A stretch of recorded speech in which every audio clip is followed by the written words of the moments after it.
Hello everyone, this is Robert with eGauge Systems, and in this video we're going to be installing an EG3000 in a three-phase distribution panel. This is more of a commercial installation, so if you're looking for a split-phase or residential installation, look at our split-phase video. It goes over how to install an EG3010 into a split-phase panel.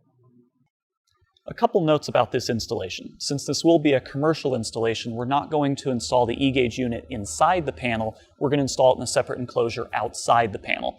A couple things to keep in mind. The max voltage from line to neutral of the eGauge is 277 volts AC. In addition, it can accept up to a 4800 amp current sensor. We do have 12 CT inputs along this edge, so effectively you could use this for 4 three-phase systems. This panel is typical of what you'd see in a small commercial application. This is a three-phase 200 amp panel.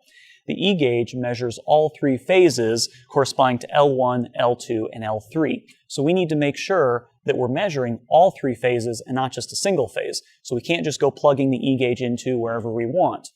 The phases that you see up here correspond to the breakers down here. They start at the top.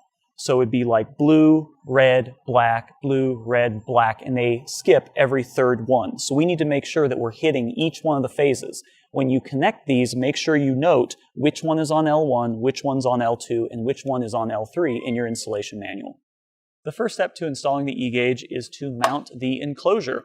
We're using this little enclosure, but we have a lot of different options on the website, so you can check that out for all the different options we have. But this is just kind of a standard enclosure that fits the eGauge. We have a piece of DIN rail pre-mounted, and we have some DIN rail clips on the eGauge itself.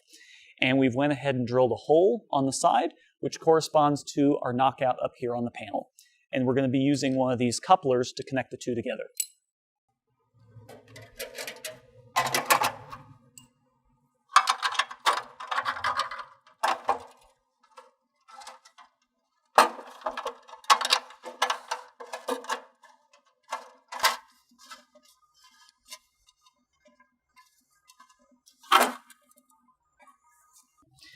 Here I've got an eGauge power whip. It's 8 foot pre-wired, so all we need to do is feed it through this little junction that we made, go down here, connect it into the breakers, and then we leave this terminated end at the bottom for the eGauge to plug into.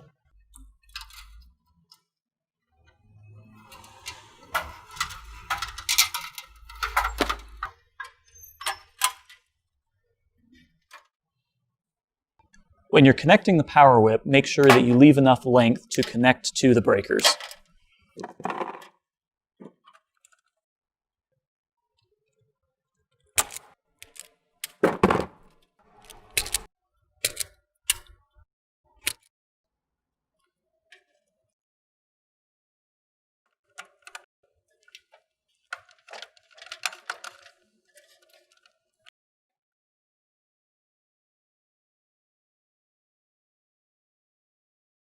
As we mentioned before, it is a good idea to take note of which wire is going into which phase at this point.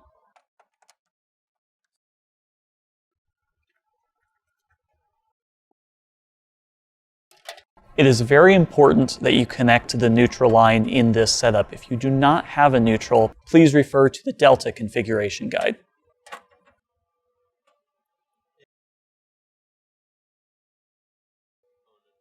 We're going to be using 3 CTs, one for each phase, to measure the current going through our panel.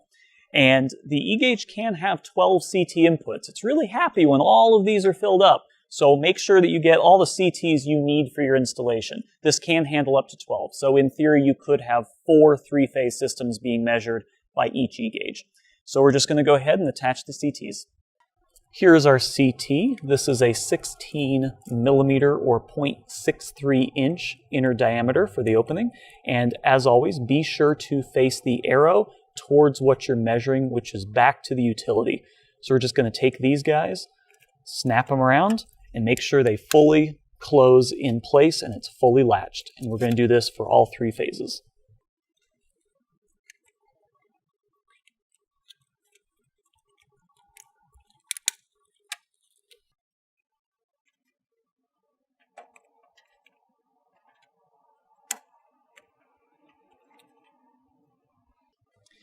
The CTs come with a 6-foot length of wire. You can keep this as is and bundled up inside your panel, or you can cut it to length. The option's up to you. We are going to just leave it this length for this demonstration, and we're going to feed it through this hole where the E-gauge is going to live, and then we're going to plug it into the E-gauge. I'm going to feed through the ends of the CT through this little conduit here. And give it just enough length. We can clean this up later. One of the nice benefits to using a DIN rail is you can make all your connections outside the enclosure and then just snap in the E-gauge afterwards. So we generally like using a DIN rail and the DIN rail clips for the E-gauge. So I'm going to connect the power on the bottom, and it just snaps into place. Make sure it's fully on there. And then we're just going to connect the CTs. You can connect these anywhere onto the E-gauge. Just make sure you remember which one goes in which spot, because this will be important for the setup later on. And as always, make sure they press in firmly. Now that that's done, we just need to clip the E-gauge into place with the DIN rail clips.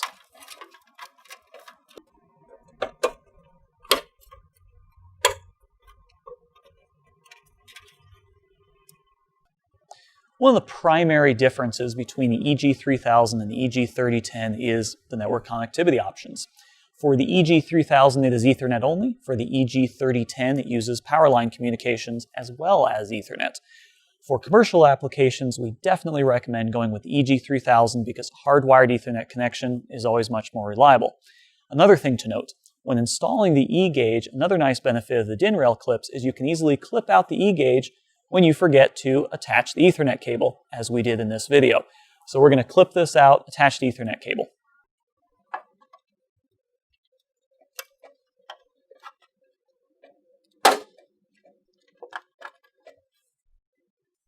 Now that we have the Ethernet cable installed on the EG3000, we can plug it into our local area network via a switch or a router. If you don't have access to a local area network, you can use a couple different devices. For Wi-Fi, we have a Wi-Fi bridge or access point that can connect it to a Wi-Fi network.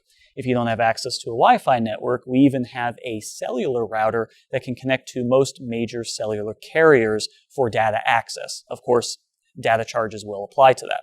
For both of those devices, we have a larger enclosure called the Powered Enclosure Kit, which gives you a receptacle and 120 volts AC to plug those devices into. So there's a few different connectivity options if you don't have access to local Ethernet.